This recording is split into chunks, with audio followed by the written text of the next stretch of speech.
Welcome everyone to another edition of the Classic Comic Archive, a series where I recap and review many of Marvel Comics' most seminal early issues. Our story for today is Avengers 2, cover dated November of 1963. This issue marks the first appearance of minor villain, the Space Phantom, and was written by Stan Lee, drawn by Jack Kirby, inked by Paul Reinman, and lettered by Art Simek. Our issue opens up with a striking splash page, showing the Hulk, Iron Man, and Thor, gathered together for an Avengers meeting, in the mansion of millionaire Tony Stark. The three are waiting for the arrival of the final two Avengers, Ant-Man and the Wasp. Yet as it turns out, the tiny heroes are actually right there, they're just too small to be seen. So, to the amazement of their teammates, they ingest their growth pills and return to normal size. Thus, with all members present and accounted for, the Avengers sit down at a rather small table, and begin their meeting. But apparently they don't actually have anything to discuss, they've just convened to get to know one another. So as the Avengers mix and mingle, let's shift focus to outer space, where a strange pink spheroid is hurtling towards Earth. No, it's not an asteroid, or even a spaceship, but a sentient creature. It's known as the Space Phantom, and can change its form at will. Thus as it approaches Earth's atmosphere, it morphs itself into a meteor, and lands in New York City. It's come to destroy the Avengers. For if it can single-handedly defeat Earth's mightiest heroes, then surely none can stop a total invasion by the rest of its people. But back to the mission at hand, as after landing in a dark alleyway, the Space Phantom morphs back into his true alien form. After having observed the Avengers from space, he knows exactly where they are. Yet it's not like he can just waltz into their headquarters in his current form. Thus he ambushes an unsuspecting pedestrian, and uses his shape-changing powers to duplicate the man's appearance. But according to the Space Phantom, two identical bodies cannot coexist, so he banishes the man to Limbo, an alien dimension of nothingness. The Space Phantom then heads to Stark's mansion, and somehow gets inside. But his entrance trips an alarm, and thus the Avengers head out to confront the intruder. Ignoring his teammates' warnings, the Hulk rushes ahead to confront the Space Phantom first. But when he does, the villain simply duplicates his appearance, and banishes him to Limbo.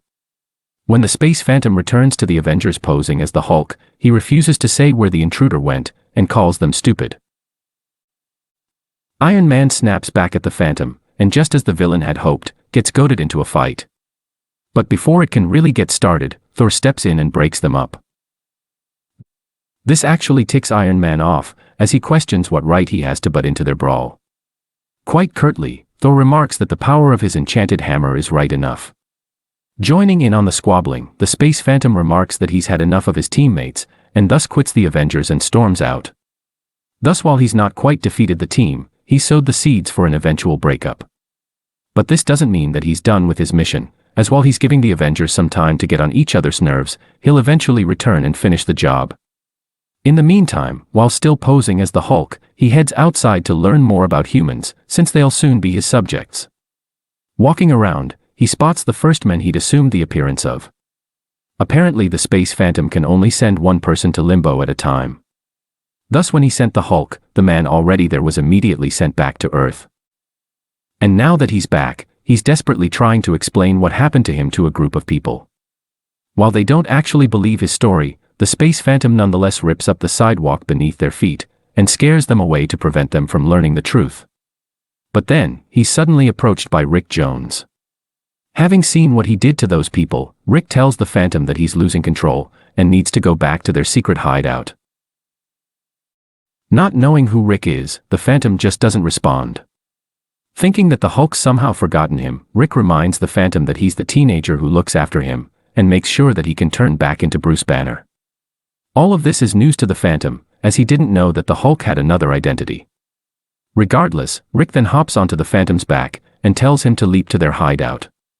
Possessing all of the Hulk's strength, the Phantom obliges, but heads off in the wrong direction. At this point Rick starts to suspect that something's wrong with the Hulk. The Phantom realizes this, but concludes that it doesn't matter, as Rick's too weak to disrupt his plan. In fact, he thinks he's so harmless, that he lands in a random field, and decides to boastfully reveal his true self to the teenager. Learning the truth, Rick asks the Phantom where the real Hulk is.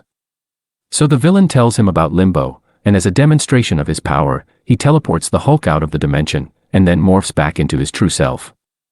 But it doesn't remain like this for long, as without giving the Hulk a chance to do much of anything, the Phantom sends him back to Limbo and reassumes his appearance. With that, the Phantom leaps away to begin the next phase of his plan.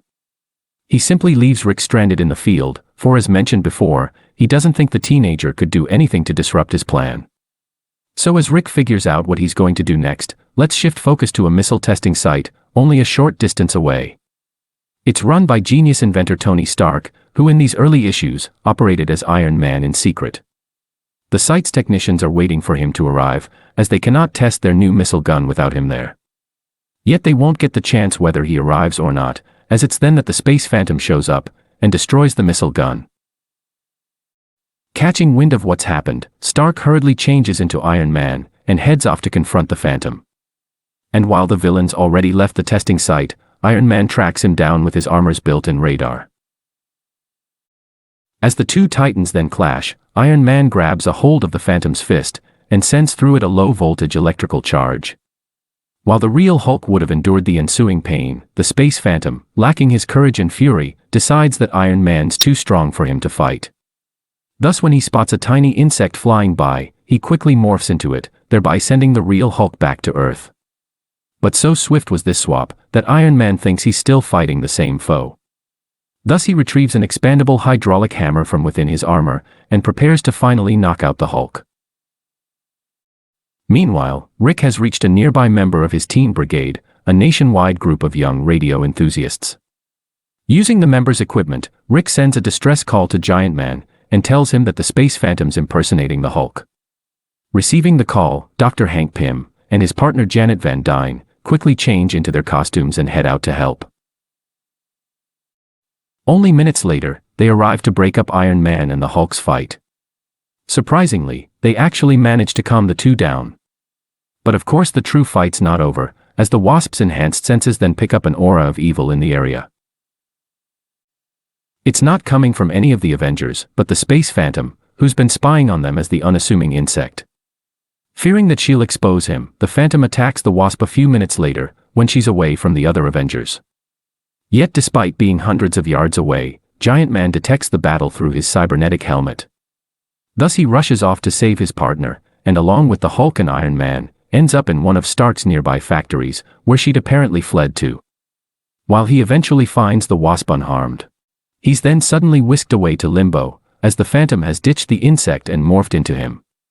With Giant Man's strength, the Phantom then snatches the Wasp, and entombs her in an unbreakable grip. But all of this was seen by the Hulk, who finally realizes what's going on. Thus with his secret exposed, the Phantom abandons his ruse, and just tries to smash the hero. But in doing so, he lets go of the Wasp, as evidently he doesn't think she'd make much of a difference anyways. And maybe he's right, as instead of helping the Hulk, she flies away to go find Thor. But maybe the Hulk doesn't need the help, as he's managing to clobber the Phantom all by himself. Realizing that Giant Man's strength alone cannot defeat the Hulk, the Phantom gets creative, and tries to ram the hero with a massive moon tractor. But this effort fails all the same, as the Hulk brings the vehicle to a halt, and then sends it speeding back. While the Phantom manages to leap out of its way, the same can't be said of Iron Man. Without enough time to dodge the incoming tractor, Iron Man's forced to brunt the collision, although he at least manages to magnetize his boots to the floor. Yet even still, he's knocked to the ground, and momentarily dazed. In this moment of vulnerability, the Phantom assumes his appearance. This also means that Giant Man's back from Limbo, but now that he's wise to the Phantom's power, he and the Hulk team up to take him down. While a surely epic battle ensues, for now let's shift focus to the Wasp, who's just arrived at the office of Dr. Don Blake. Seeing that Thor's an Asgardian god, he's not that easy to get a hold of. Thus he's told his fellow Avengers to contact Dr. Blake if he's ever needed. While none of them suspect it, Dr. Blake is actually Thor's mortal identity, which he assumes when he's not out adventuring. Thus when the Wasp tells him what's going on at the factory, he asks her to wait outside in his reception room while he fetches for Thor. In reality, he simply stamps his walking cane once on the ground, and transforms into the Thunder God. He then greets the Wasp, learns about the Space Phantom, and heads off for the factory. In the meantime, the Phantom has attached special jet stream discs to his hands, and has trapped Giant Man and the Hulk in miniature tornadoes. But before he can do any real damage with them, they suddenly stop working. It turns out that the Wasp's not only arrived at the factory, but she's also slipped into his discs, and destroyed their internal workings. But if she's there, then so is Thor. The Space Phantom realizes this soon enough, as while he's fidgeting with his broken discs, an alarm goes off in his armor, warning him of an incoming object. Facing the danger, the Phantom just barely manages to activate his magnetic repulsor, which repels Thor's enchanted hammer. But as I just said, the weapon is enchanted, and can do a lot more than just smash things. So using the hammer, Thor summons a powerful rainstorm. Although we've seen Iron Man swim in past issues, the downpour somehow rusts the Space Phantom's armor shut. But this doesn't mean that he's been defeated, as he can still morph into whoever he likes. And the one he likes is Thor. Perhaps the most powerful Avenger. So he attempts to assume Thor's form, but instead gets sent back to Limbo himself. Although nothing in the issue even hinted at this, apparently the Space Phantom's power only works on humans, not gods. So just like that, he's been defeated. This means that Iron Man's back, and thus the 5 Avengers can celebrate their victory together.